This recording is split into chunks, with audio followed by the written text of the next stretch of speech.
Hello and welcome, my friends and viewers, to this week's episode of Legendlore, where I draw and talk about monsters, characters, gods, and other things from D&D 5th edition, while giving a small but quickly digestible history about them. Together we'll go over their origins within the game, how they're utilized in the modern edition, and how you guys can utilize them in your own games. Once again, we maneuver into uncharted territory by taking a look at a class rather than a monster, god, or anything else that we usually cover. And for our first foray, we're going to have a look at the Monk, a class focused predominantly on maneuverability, stun locking, accomplishing a variety of physical feats, and making as many attacks as possible. For this video, I will be drawing a PC from one of my one-on-one games named Olivia, a Way of the Long Death monk and member of an illustrious order of prostitute bodyguards known as the House of Lilies.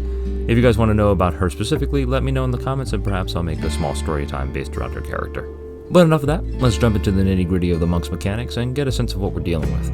As mentioned before, the monk's primary focus is mobility, making arguably the most attacks per round, save for the fighter using action surge, as well as a hefty degree of damage and condition mitigation. You start with a D8 hit die, proficiency in simple weapons, short swords, one type of musical instrument or artisanal tool, strength and dexterity saving throws, and may choose from the skills of acrobatics, athletics, history, insight, religion, or stealth. For your ability scores, Dex and Wisdom are going to be the ones that need the high numbers, as Dex will determine your effectiveness in dodging, while Wisdom counts for most of your monk class abilities. At level 1, you get Unarmed Defense, which allows you to add both your dexterity and your Wisdom modifiers to your armor class when not wearing armor or a shield. You also get Martial Arts, which allows you to make attacks using your fists with either strength or dexterity. These attacks deal 1d4 damage and increase in die increment as you level, with 1d6 at 5th level, 1d8 at 11th level, and finally 1d10 at 17th. Lastly, when you make the attack action, you may make an extra unarmed attack as a bonus action. In terms of advice, just use dexterity for your attacks unless you really want the flavor of a strong monk, as dexterity influences both your attacks, saves, and future class abilities such as evasion, while strength only does it for attacks and damage.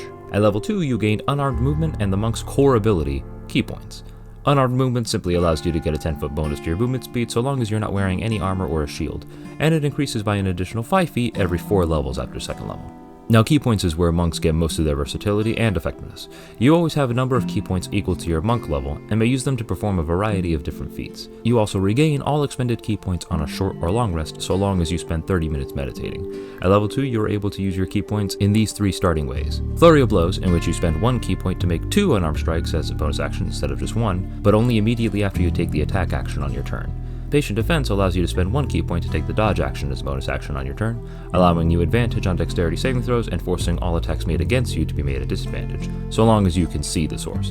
And finally, there is Step of the Wind, which allows you to spend 1 Key Point to either take the disengage or dash action as a bonus action on your turn, as well as have your jump distance doubled for your turn. Disengage allows you to avoid attacks of opportunity from movement, and dash allows you to make a second movement in addition to your normal movement action. And both of these can scale heavily with future unarmed movement, as well as feats like Mobile.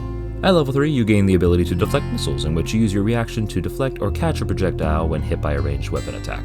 Doing so reduces the damage by 1d10 plus your dexterity modifier plus your monk level, and if you reduce the damage to 0, you can catch the missile if you have one hand free. Furthermore, you can spend 1 Key Point as part of the same reaction to make a ranged attack within 20 feet. Or up to 60 feet with disadvantage, using the projectile that you just caught. You make this attack with proficiency and the missile counts as a monk weapon for this attack. Also at level 3, like most classes, you get to choose your Monistic Tradition subclass, and you can choose from the Way of the Open Hand, the Way of Shadow, the Way of the Sun Soul, the Way of Mercy, the Way of the Drunken Master, the Way of the 4 Elements, the Way of the Ascended Dragon, the Way of the Astral Self, the Way of the Kensai, and the Way of the Long Death. Your chosen subclass grants you specific features at 3rd level, 6th level, 11th level, and 17th level, and I may cover each of the different subclasses in a future installment should you all wish me to do so. Once again, please let me know in the comments what you guys would like to see.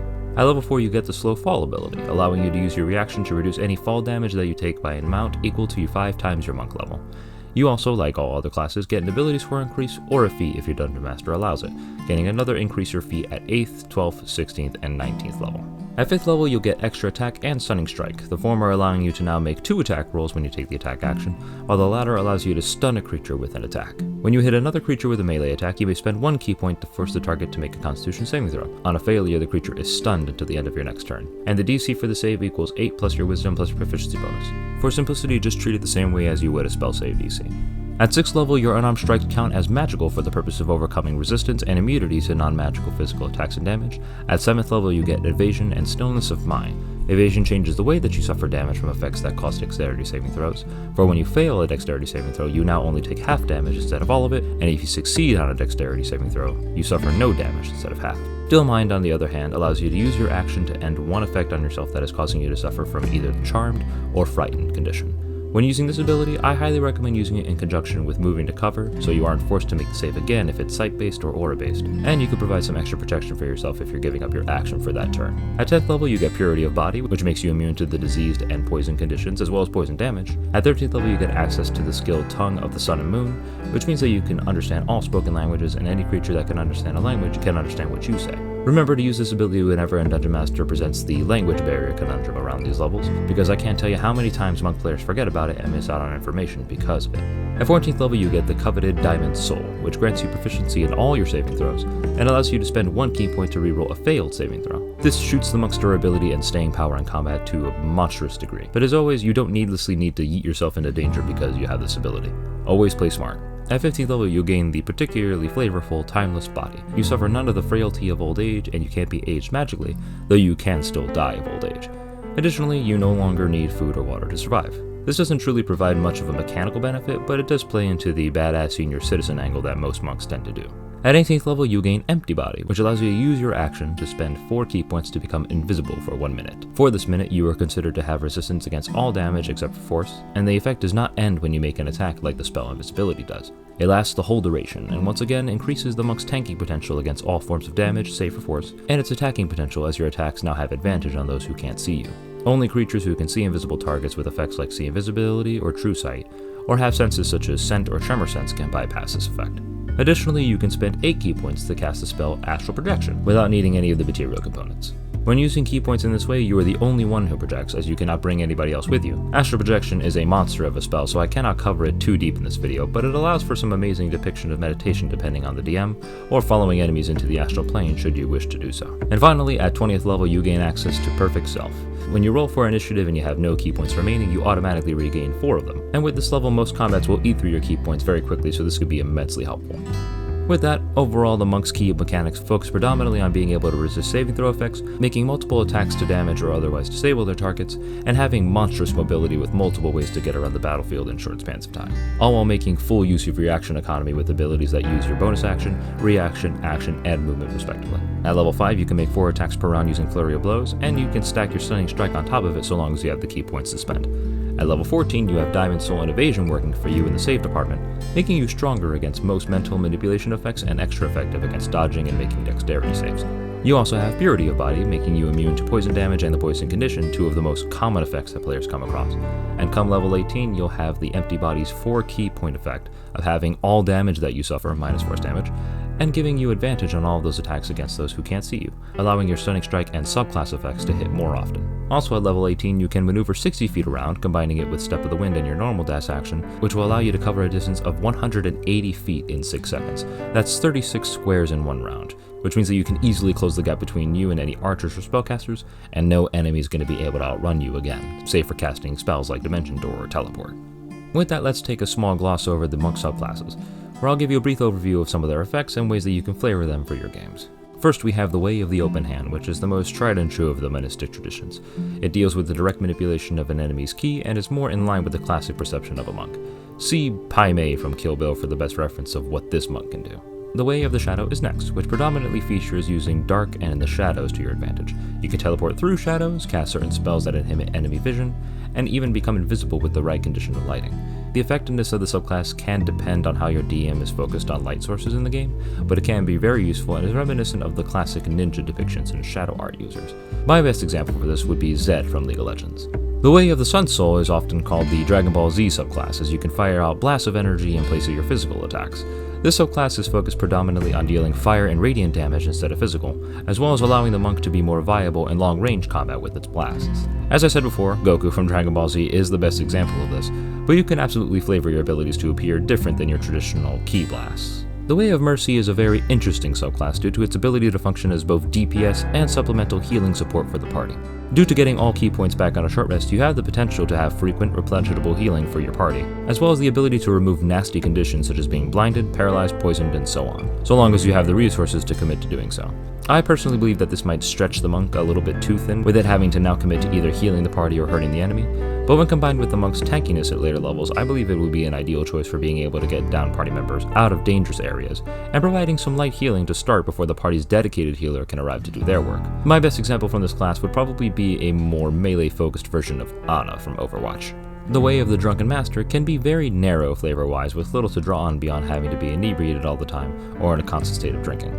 But there is also the possibility of basing it off of the Chinese-style Zui Quan, which mimics the movements of a drug person. It is also arguably one of the best kiting classes in the game. It can deflect attacks to hit other targets, it can avoid opportunity attacks by making their own attacks, and is the only subclass that allows you to make 3 attacks with Flurry of Blows instead of 2. Brad Wong from the Dead or Alive fighting game series is probably the best example for this monk. And now, the Way of 4 Elements is the one subclass that always gets made fun of as the Avatar subclass, but it isn't exactly far off. This tradition gives you access to several spells and special abilities without requiring material components beyond your own key points, which gives the monk an incredible boost in battlefield control and damage output. Spells like Shatter, Burning Hands, Cold of Cold, Wall of Fire, Hold Person, and many others are now available to be accessed by you, and your later level tankiness allows you to cast these spells from deep within the fight instead of having to remain at range like most spellcasters do. The self-explanatory Way of the Ascendant Dragon bears similarity to the other subclasses that focus on range damage, but comes with the always lovable flavor of being draconic focused, as well as the versatility of being able to change your damage type on the fly to suit the combat. You aren't limited to having to choose a specific color like you would have to if you were playing the Dragonborn race or the Draconic Sorcerer. So this allows you to change your damage on the fly for different enemies should you be able to uncover their immunities, vulnerabilities, and so on. The Way of the Astral Self, or the JoJo tradition as everyone likes to call it, focuses on manifesting your soul to interact with the physical realm, and is the only monk class that allows you to use your Wisdom ability score for your attacks, which allows you to avoid having to split your higher scores between Wisdom and Dexterity.